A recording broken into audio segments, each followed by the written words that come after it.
This is a fan-generated show. If you'd like to support us, please go to jamieglazov.com. Also, don't forget to subscribe to our new Rumble channel. All your support is greatly appreciated. Hello, ladies and gentlemen. I'm thrilled to announce the release of my new book, Obama's True Legacy: How He Transformed America. There's a reason why Mike Huckabee calls it a ferocious and chilling read. Order it now at Amazon.com or at FrontPageMag.com. Good evening. Welcome to the Glazov Gang. Tonight, another fantastic program with another fantastic guest. Ladies and gentlemen, please remember we are a fan-generated program. We're only here because of you. So please go to YouTube and Rumble and subscribe to our channel if you're not already subscribed, and click instant notifications. Visit us at jamieglazov.com. Spend a lot of time on there. Subscribe to our newsletter. And please hit the donate button and be as generous as you can so we can keep going.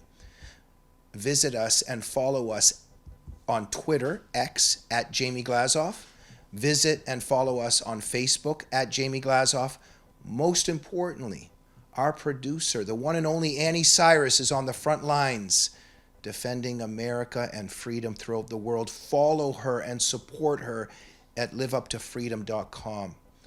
What an honor and a privilege this evening to have back, by popular demand, but also because he's got an incredible new book out, Trevor Loudon, a public speaker, political activist, and the author of his latest book.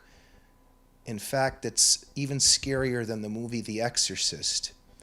It's called Stealth: Kamala Harris's Communist Roots.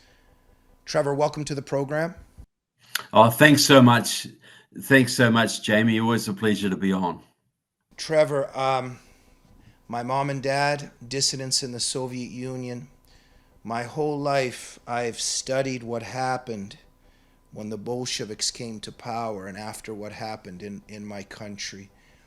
Mass genocide, economic devastation, just a nightmare what communism brings. And right now, I can feel, I've got family members that are so worried because we can feel this dark, dark demon on the horizon.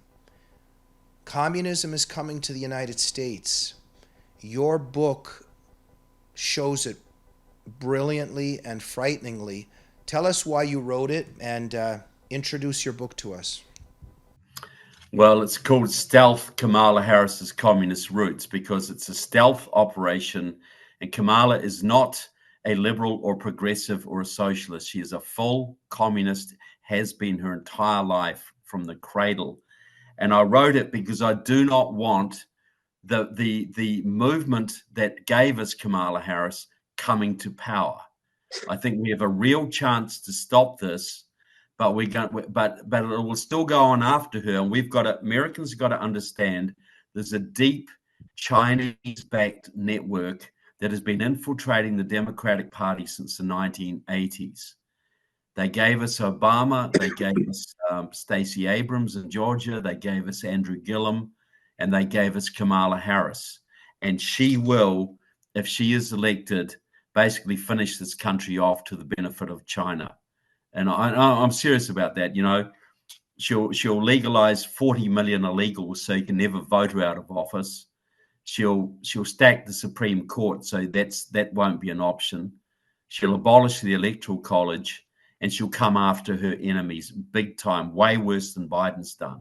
So we are in a communist revolution, and we've got one chance in a couple of weeks to stop this rolling over us.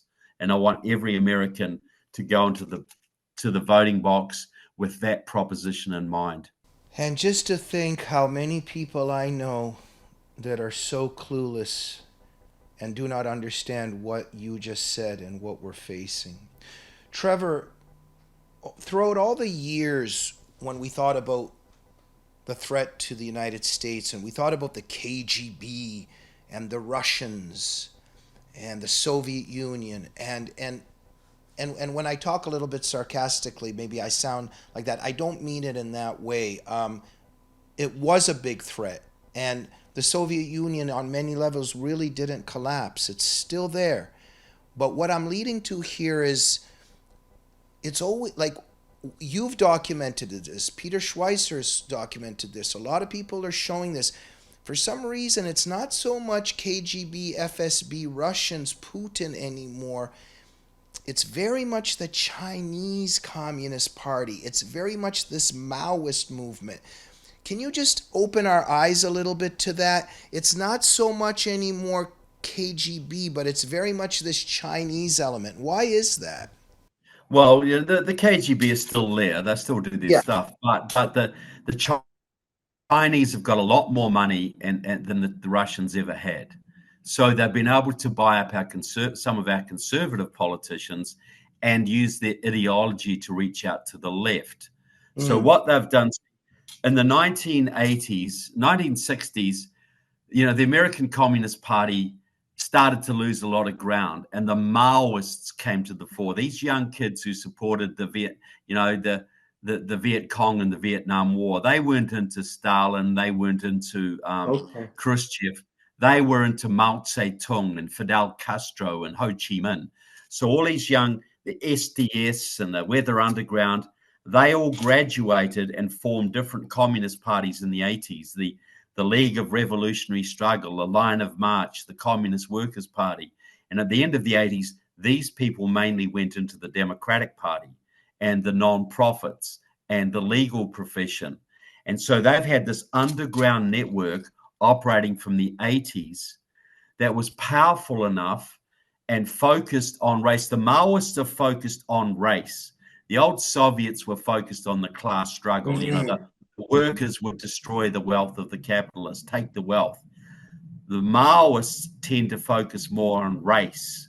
The Black Panthers was a Maoist group. Black Lives Matter is Maoist. And so they have used the racial politics of America to insinuate themselves into key positions in business, the Democratic Party, the nonprofits, the legal profession, to the highest levels, starting mainly in California and Boston, but spreading all over the country, to the point that they now run the Democratic Party and they can choose candidates like Barack Obama and Kamala Harris to fulfill their agenda. So we are being run under Harris Biden right now by Xi Jinping, effectively, which is why we have open borders, why we have a gutting of our industries, why we have indoctrination of our kids, why we had COVID, and we couldn't manage an effective response to it, why we had Black Lives Matter. All of these are Chinese operations against the United States, and why we had massive election irregularity. Well, and if people want to ask, why is this happening? Then Trevor Loudon can explain it to you. The Chinese Communist Party is in charge of the United States via its puppet Joe Biden. And if Kamala Harris wins this election, the Chinese Communist Party will be leading the United States of America. Am I correct, Trevor? You are correct. We'll have wide open borders. We'll have refugee resettlement from the Middle East. We'll have 40 million illegal immigrants voting. We will have the end of the Supreme Court. The Supreme Court will be packed. And the organs of the state will be used to suppress America's enemies. We'll be in a full-blown revolution. That's what we're looking at if she and Tim Walz come to power. That sounds like a nightmare to people like me and you, but there's actually people that want this, as we know. Communism, this utopian virus, it's very alluring, it's very tempting. And I've tried to understand this my entire life and devoted my life to trying to understand what's so attractive about this utopian fantasy. When we look at the Democratic Party today, and you've shown this, Trevor, it's not the John F. Kennedy kind of people. It's communists. It's communists. And this has to be said because your book just really hits this home. We got to name a couple individuals. Steve Phillips. Tell us about this character. Well, Steve Phillips is a political operative. He was a young black law student in at Stanford University in the 80s, a member of the League of Revolutionary Struggle, a pro-Chinese communist group. And he was very heavily involved in Jesse Jackson's Rainbow Coalition. That was the idea that the way to power is to get the white progressives together with all of the minorities to achieve a majority. And that's still that's Democratic strategy now, based on Maoist tactics. And so Steve Phillips married into one of the richest families in San Francisco, the Sandler family of Golden West Savings and Loan Company. They sold their company to Wachovia, got $2 billion profit, and invested it into the progressive movement. Now, Steve Phillips is an open Maoist Marxist-Leninist, but now he's got access to $2 billion, which he dishes out to the Democratic Party. He set up the Center for American Progress, which is now run by John Podesta. He set up ProPublica. These are organizations you've probably heard of. But he also started funding large numbers of candidates of color to run the Rainbow Coalition strategy. It was Steve Phillips and his wife who provided the first big money for Barack Obama. It was Steve Phillips and his wife who got $10 million together to do big voter registration programs in 17 southern states in 2008, which is what got Barack Obama ahead of Hillary Clinton in that year's Democratic primary. Obama ran on the Rainbow Coalition strategy. Progressive whites, progressive blacks, progressive browns, progressive Asian Americans, Native Americans, gay Americans, all the colors of the rainbow. And this is their terminology. And it was Steve Phillips who got Kamala Harris her job as DA in San Francisco. He funded her run for Senate. He funded her for Attorney General in California, which she lost on the night, but won on late ballots, and funded her run for US Senate and the White House. And this guy is heavily involved with George Soros. He helped to found the Democracy Alliance, which I'm sure you're well aware of, Jamie, this big network of left-wing billionaires who are many of whom owe their allegiance to China. So Steve Phillips runs the money, and Kamala Harris and the Maoist radical groups on the ground, the voter registration groups, Black Lives Matter, etc., are the backbone of Kamala Harris's movement. So Steve Phillips is more or less, you would say, the Black George Soros, one of the most dangerous men in America that no one's ever heard of. But I fully expose him with documentary evidence in my book. Why do I have a feeling that The View is not going to invite you on to discuss this? This is shocking to me. Yeah. Surely Whoopi Goldberg must be dialing right now to try and get the phone number. Yeah, it's incredible what's talked about and what's not talked about. But we know that the media is doing the job for them. So we know. So what the media does talk about is that Kamala Harris slept her way to the top with Willie Brown. And so they discuss the kind of sexual component and how she does it. But they kind of don't get into who exactly Willie Brown was and is. And you do. So tell us about Willie Brown and who he sympathizes with. Well, see, Willie Brown, the big scandal should have been that Willie Brown is a long-time Communist Party and China supporter. He was first elected to the California legislature in the early 60s by the W.E. Du Bois Club, the youth wing of the Communist Party USA. And I prove in my book he was still promoting Communist Party causes in the Bay Area as late as 2002, sponsoring their events while he was mayor of San Francisco, several years after his affair with Kamala Harris. But during the 60s, Willie Brown was very actively involved in Communist Party causes in San Francisco, and one of his main collaborators was a young woman called Diane Goldman, who they worked together closely. Well, Diane Goldman, you would know her more as the late Senator Dianne Feinstein, who later on, Willie Brown and her abandoned their Soviet allegiances and became Communist China's biggest enablers in the Bay Area.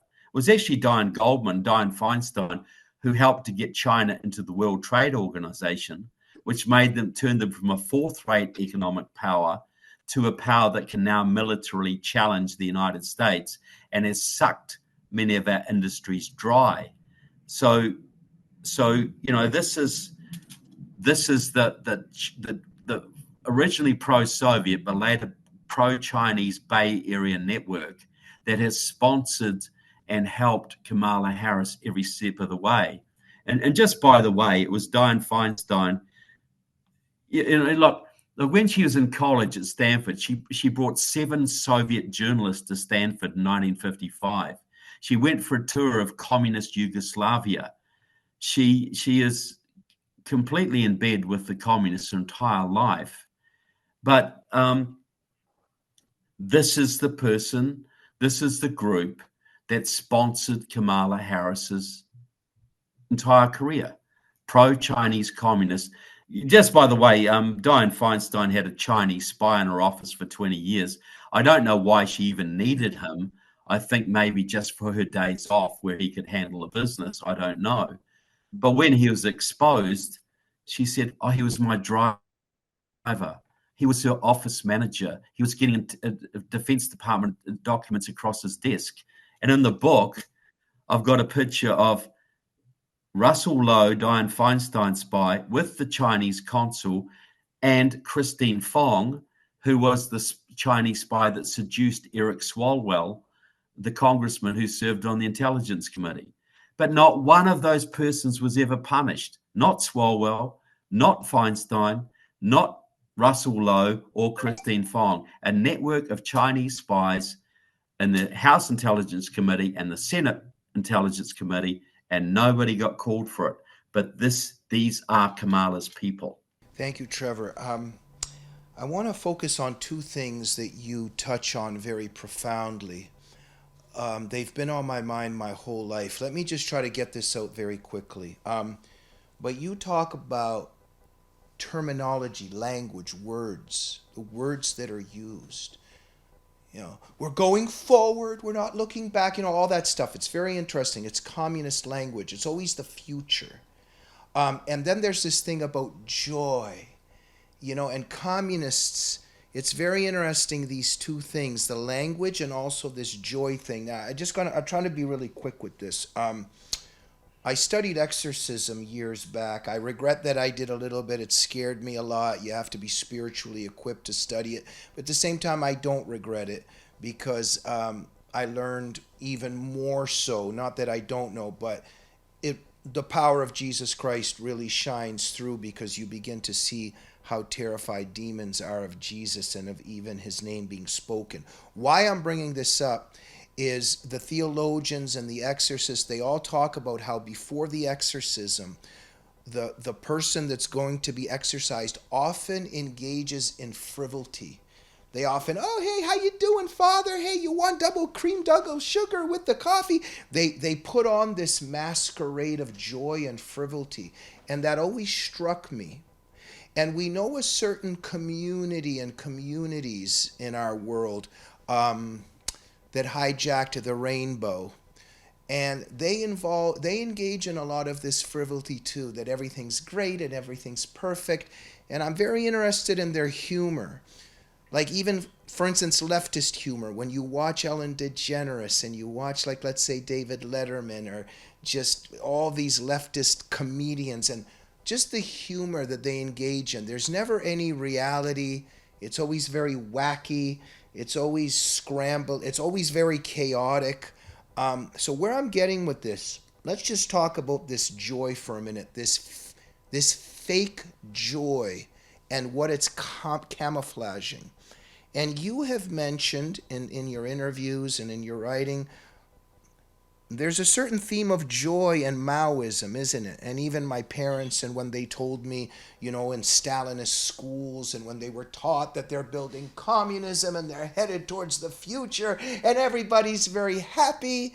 And, I even think about those commercials. When I watch the commercials of the drugs, that they're offering. And they show these people running down the hill and they're promoting this new drug and they're like, oh, and they're dancing and they're laughing. And then this little voice goes, could cause suicidal thoughts and death. And, and that's very much connected to the communist joy, isn't it? Let me hand that over to you. But there's something very much about this when Kamala Harris talks about joy. It's not really real joy. And behind this joy are Pol Pot's killing fields. Well, that's 100% right. When you're trying to sell something that's diabolic and anti-life and pro-death, which communism is, which is basically Satanism with a scientific veneer, a social science veneer, they've got to portray. People don't choose to go to hell. They don't wake up in the morning and say, I want to go to hell. It sounds really good. It's couched, you can enjoy yourself. You don't be restrained by bourgeois morality. You can experience the joy of being a real human being. Let your emotions flow. So this fake joy, the real joy in life comes from doing the right thing. Amen. That's real joy, but they've got to do this fake joy. The word joy was used by Mao a lot. Chairman Mao's words gave joy to the people. The slogan, when we fight, we win, is a Maoist slogan, whose slogan, we're not going back, comes directly from the Communist Party USA. These are communist slogans. So you're right. There's this fake joy. And when you saw Kamala Harris's interview with Brett Baer, and he brought, I think it was Brett Baer, Brett Baer, and he had a woman on whose daughter had been murdered by some illegal aliens. And Kamala's going, I can't, it's so horrible what happened to you. I'm so sorry for what happened to you. But there was zero responsibility for the fact that she let these people across the border who did this. It was fake as a $3 bill. And that's Kamala Harris. She's fake. Her joy is fake because communist joy is fake. The Nazis had the slogan, strength through joy. But what was their joy? It was killing people they didn't like. It was suppressing all thought that didn't go along with what Hitler said. So, communism and crime and evil has to be sold in joyful terms. Smoke dope, it'll make you feel great. Take drugs, free sex, whatever. Just give yourself up to pleasure and joy. But it's all fake and it all leads in one direction. And communism is the most evil political system we've ever had, and I put Nazism as a form of socialism too. So they're all together. They're collective, they're demonic, they're evil. So when you see Kamala Harris cackling, it's very reminiscent of what you think of as a witch, cackling in the Middle Ages. There's something false and something off about it. Yeah. It's not the joyful laughter that you get from one of those traditional American comedians, the Red Skeltons or the George Burnses, who actually loved America and loved life. No, it's fake and it's horrible stuff. That's why so many people just turn off Kamala Harris, because she's completely inauthentic. Thank you so much, Trevor. My father dedicated himself very much to studying, also through Dostoevsky, just this fake, what this laughter is of the demons, and there's something about he wrote the demons, the devils, about those young guys who formed a little cult, a little death cult, a little socialist death cult. Dostoevsky is just such a brilliant writer for analyzing human evil and how it can come out of some pretty banal things, but it grips you. And I think Dostoevsky would have a field day with the Kamala Harris campaign. No, absolutely, and all about it. Absolutely, you might not believe it. Absolutely, Trevor. And so my dad, I was very influenced by my father, and I've thought about this my whole life, this joy. And in Goodfellas, when the main character, Henry Hill, that he's playing Henry Hill, when he gets arrested and he goes, I knew they were cops because if they were wise guys, they come with smiles.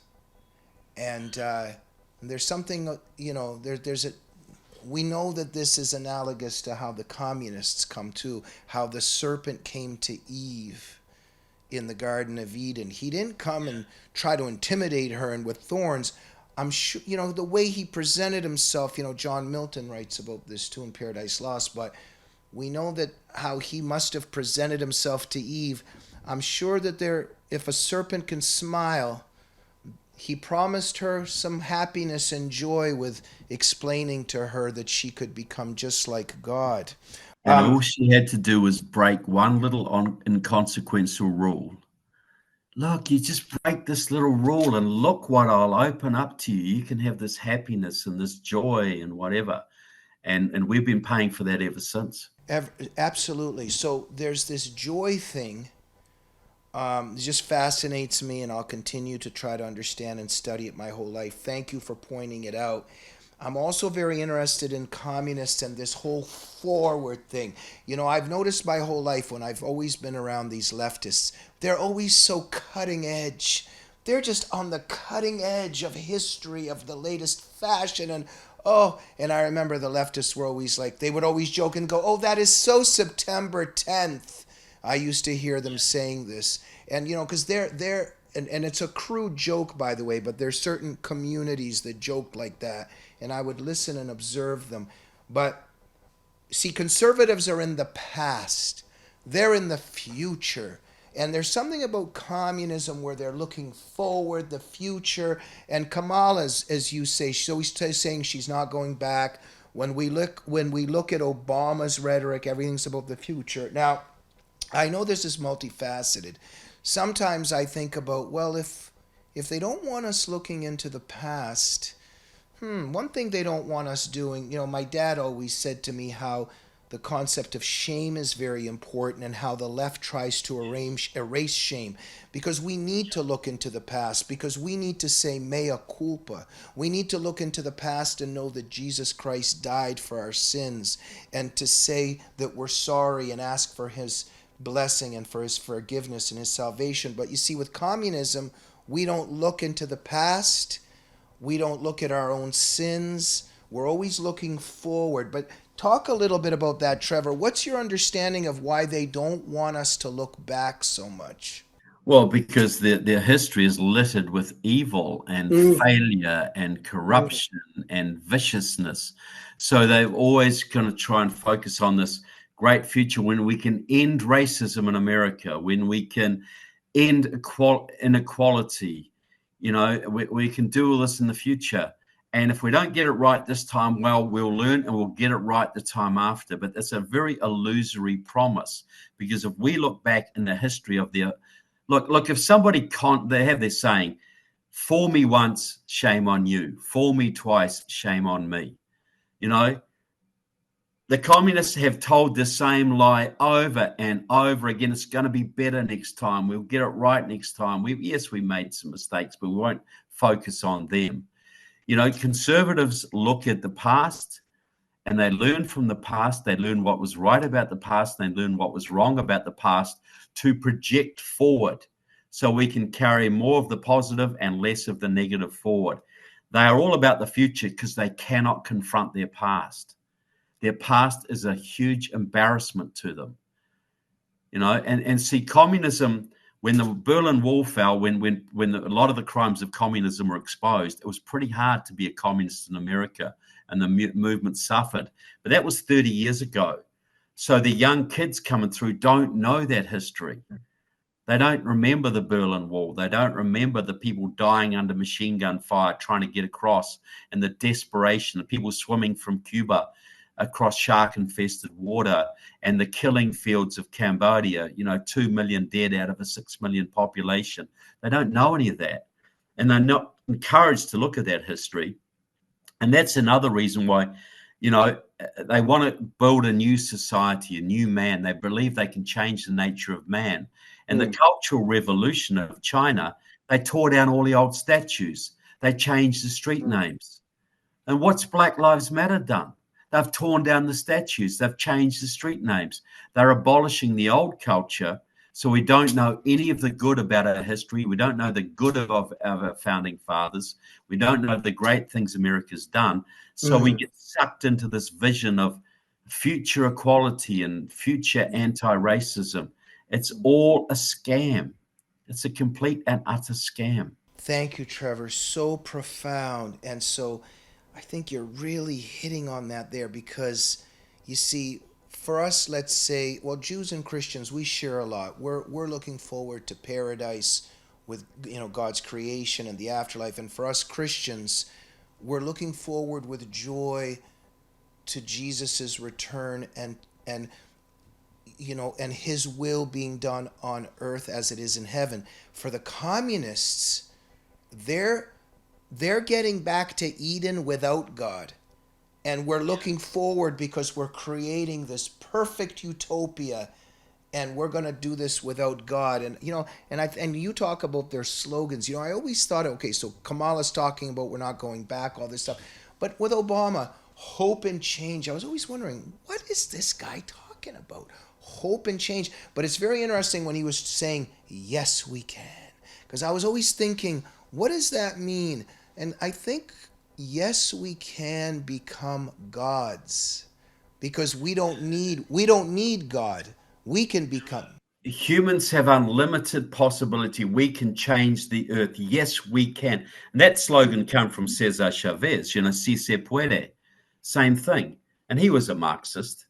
So, yes, we can. We can be gods on earth. We can change the world. We can create a new man. There are no limits. Yes, we might have had a few failures in the past, but you got to break some eggs to make an omelet, right? Hundreds of millions of eggs sometimes to make an omelet. And so this is Kamala Harris. Obama's slogan, in 5 days we will fundamentally transform this country.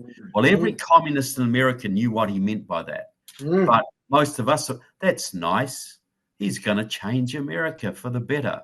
Kamala Harris, all of her slogans are communist slogans, and every communist in America understands that.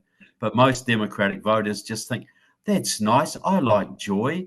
I don't want to go back to the bad old days. I want a bright future for my kids. It's very seductive, and this is how a pimp will entice a young girl into prostitution. This is pretty much how a pedophile will groom a child. We're being groomed for slavery on a massive scale by these political slogans and this false joy. No pedophile, no young girl goes into prostitution because she thinks it's going to be a life of misery and slavery and brutality and degradation. She thinks, oh, my pimp loves me. Oh, we're going to get married together. I just have to do this for a while, and then we'll get married and live happily ever after. And he'll do that to the next girl and the next girl and the next girl and the next girl. It's the same demonic principle that's been happening from time immemorial. But communism makes it scientific. Communism is the modern form of Satanism.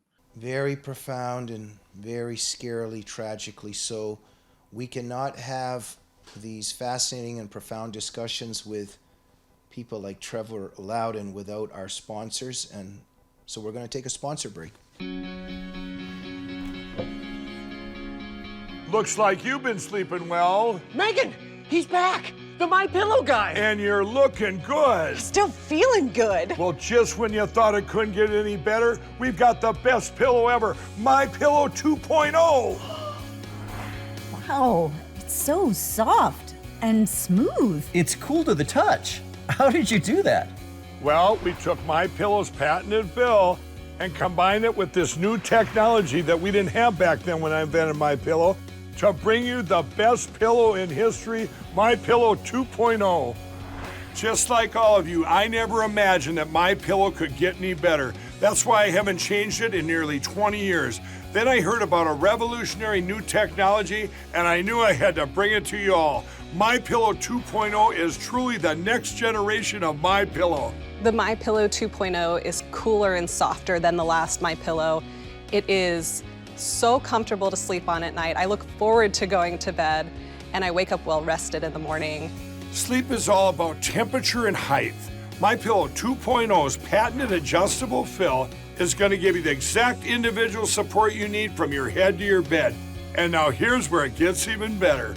We've all experienced those temperature-related sleep interruptions where you get too hot, you toss and turn, you flip your pillow over to the cool side. Well, all that's gone with my brand new MyPillow 2.0 cooling fabric that's made with temperature-regulating thread.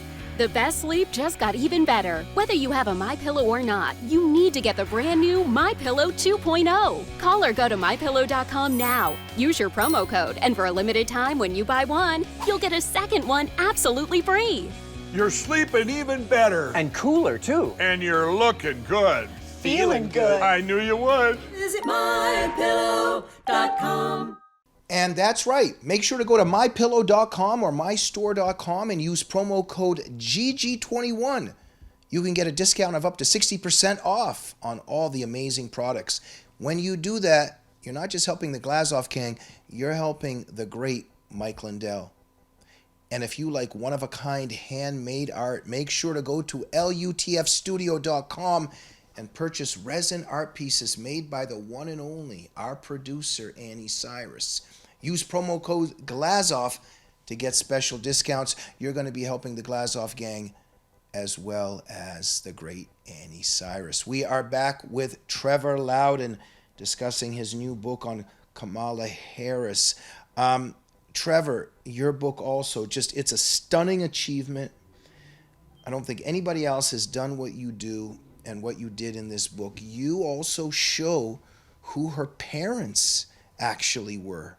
And another thing that's completely ignored by our media. Tell us a little bit about her parents and who they admired.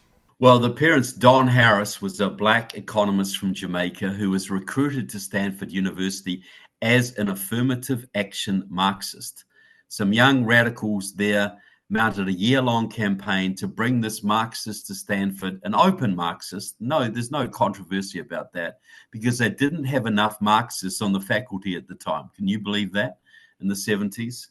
Her mother, Shyamala Gopalan, came from an Indian revolutionary family, and her grandparents were heavily involved with Marxist radicals in Zambia back in the 60s, 50s, when Africa was going through this revolutionary period, much like Obama's father went through in Kenya.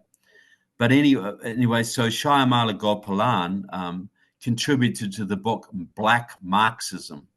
So she was a Marxist too.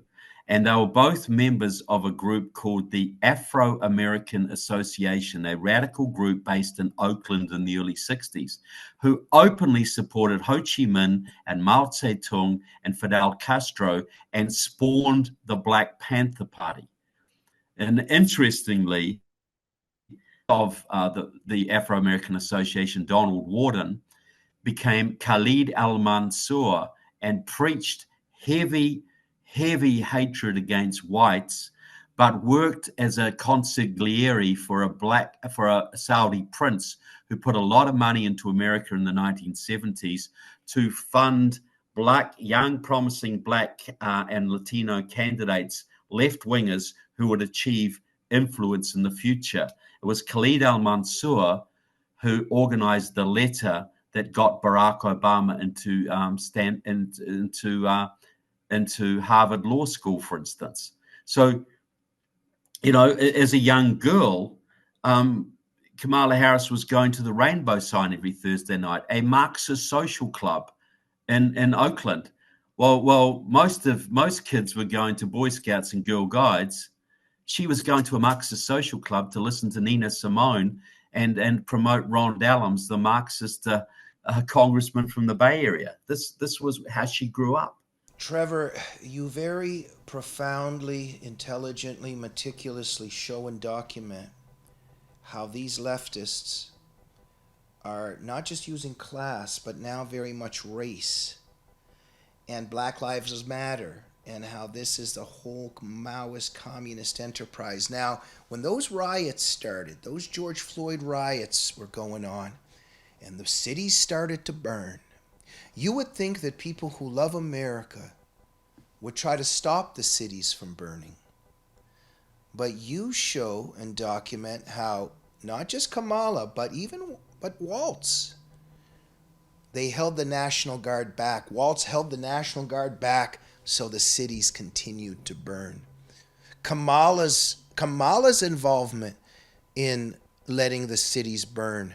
They wanted to see America's cities burning. They want America to be to evolve and turn into the ashes of ground zero, don't they? Tell us a little bit about the cities burning and Kamala Harris. Well, the Minnesota riots were run by the Freedom Road Socialist Organization, a openly pro-Chinese group. And they were planning those riots. The day Trump got elected, the Freedom Road Socialist Organization announced that their job was to bring down the president by making the country ungovernable. They organized a group in 2019 in Chicago, the National Alliance Against Racist and Political Repression, to look for incidents of police brutality against Black and Latino Americans. They tried to start the riots over the jogging case, the jogger in Atlanta.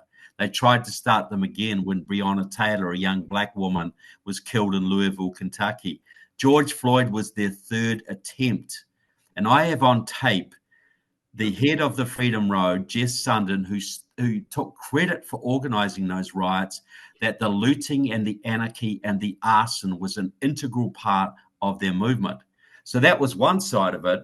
But Black Lives Matter, which was set up by another faction of Freedom Road, were controlled by Asians for Black Lives, which was run by the Chinese Progressive Association of San Francisco, a front for the Chinese consulate. And the head of that, Alex Tom, boasted that their job was to bring down President Trump to protect China. So it was all China. And Kamala Harris is best friends with Alicia Garza, the founder of Black Lives Matter, all connected to the Chinese networks in San Francisco. And she raised bail money for the Black Lives Matter protesters, while Tim Walz, who belongs to the Minnesota franchise of the Maoist movement, held back the National Guard for 3 days while his city was burnt and looted and razed, because these were his people. He works for China. Kamala Harris comes from the Maoist milieu. This was a Maoist operation. Black Lives Matter was a Maoist operation to create division in America, wreck the economy, create chaos. It was all Maoism. And Kamala Harris and Tim Walz fully collaborated with that. Trevor, my heart rate was increasing with Brett Baer, the interview. And at this one part, Kamala he's talking about the enemy within. I mean, I wouldn't even know where to start there, because first of all, you effing bitch. And I apologize, but you are the enemy within. You know what you're doing to this country. You're ridiculing that there's an enemy within, but you are the enemy within. And just let me get this out quickly. My whole life, when I was a young kid reading John Barron's KGB, when we know about who the Rosenbergs were, when we read Whittaker Chambers' Witness, when we know about who Alger Hiss was, we know that there's people in this country that are trying to take this country down. There is an enemy within. So you're mocking Trump for bringing up something that you're completely dismissing the history of the fifth column in the United States that wants to take this country down. You're ridiculing it, and yet at the same time, you are the ones that have talked about the enemy within in terms of putting people like Steve Bannon in prison, what you did to Roger Stone, what you're doing to Trump, what you've done to Trump supporters. It is disgusting, that particular part of her ridiculing the enemy within and blaming Trump for it, right? Absolutely. Look, there's been an enemy sponsored by Russia, the Soviet Union, and China for 100 years. And Kamala Harris is deeply in bed with that, has been her entire life, as were her parents, as are most of her friends, as is Tim Walz. They're all deeply in bed with the enemy within. But now the enemy within is Christian nationalists, meaning Christians who believe in borders and that America is a good country. It is conservative Catholics who want to, who believe in traditional Catholicism. It is Orthodox Jews. It is anybody who basically stands against their agenda. It's Trump. Look, Kamala Harris today called Trump a fascist, but you're not allowed to call her a communist. But when there's ample evidence that she is, but she's allowed to call Trump a fascist, which is a complete slur and completely untrue. So this is projection. This is what Lenin said. This is what Alinsky said. Accuse your enemies of doing what you are doing. Divert, divert, divert, divert. Kamala Harris is 100% the enemy within. Tim Walz is the enemy within. Most of the leaders of the Democratic Party are the enemy within. A few of the leaders of the Republican Party also fit into that category. So there are enemies within. Look, China has got more money than God, just about. They can buy anybody. They can buy people all over the place, and they have done. Why would they not? China is facing a disaster in its own country. They're overpopulated. They have got massive social and financial problems.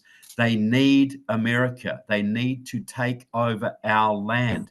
Wouldn't they be smart to use some of our politicians and our activists to gain an advantage in this country? Wouldn't they do that?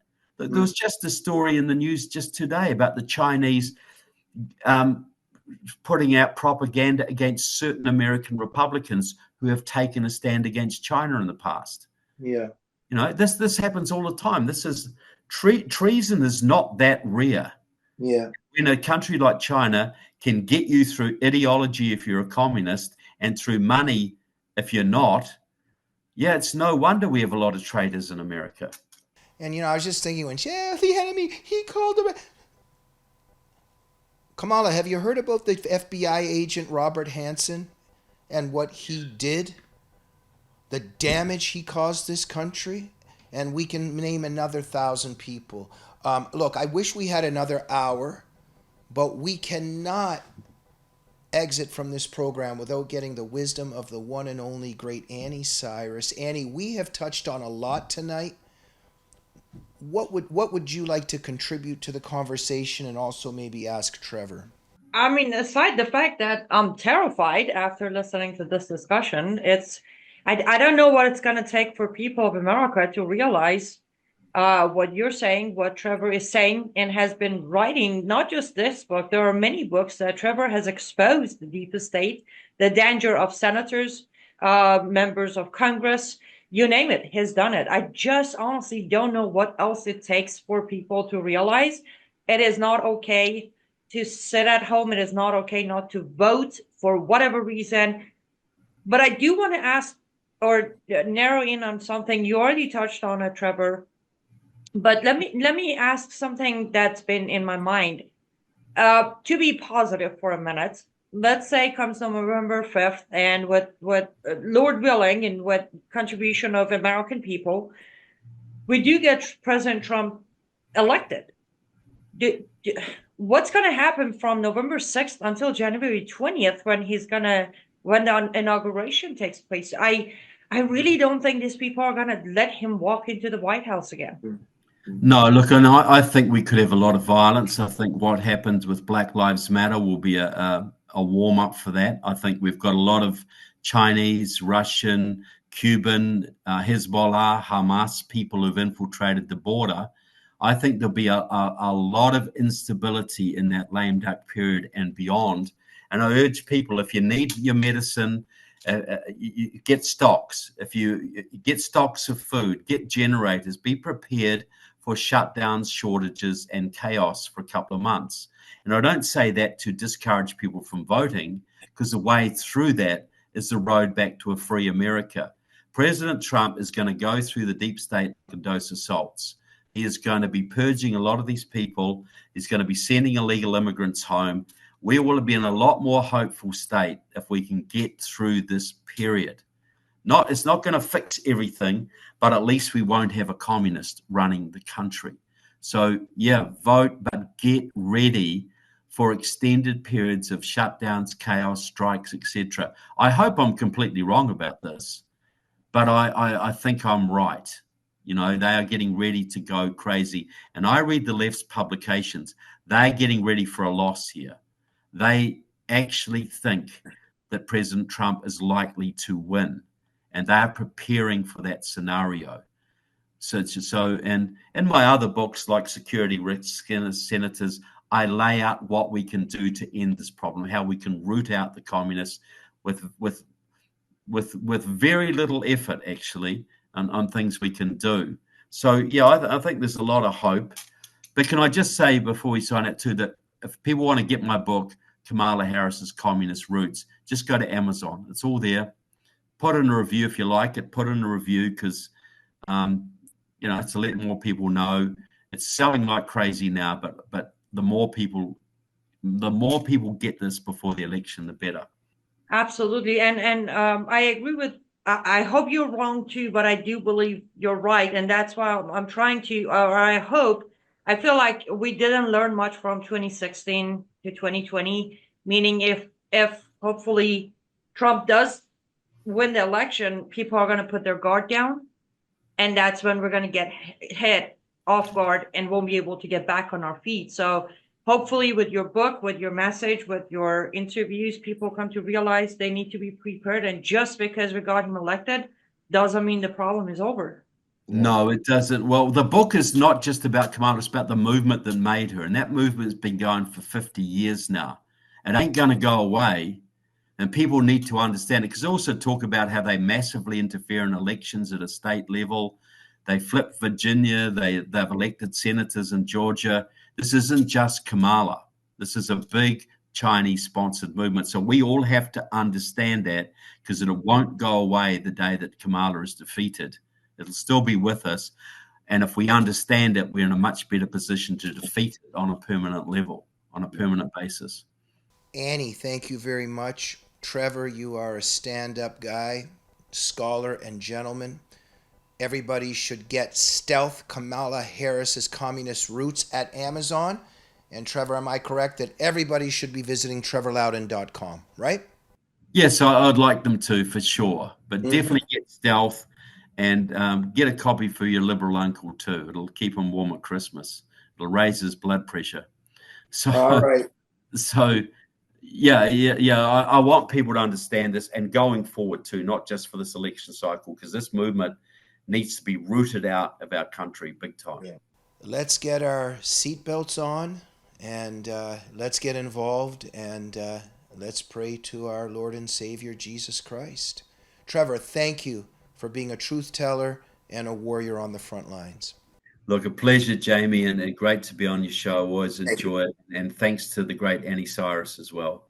Absolutely. And your production staff. Thank you so much. Thank you for joining the Glazov Gang this evening. When you walk away from this show tonight, go to Amazon.com, get Stealth Kamala Harris's Communist Roots, visit trevorloudon.com, and we'll see you soon on the Glazov Gang. Good night.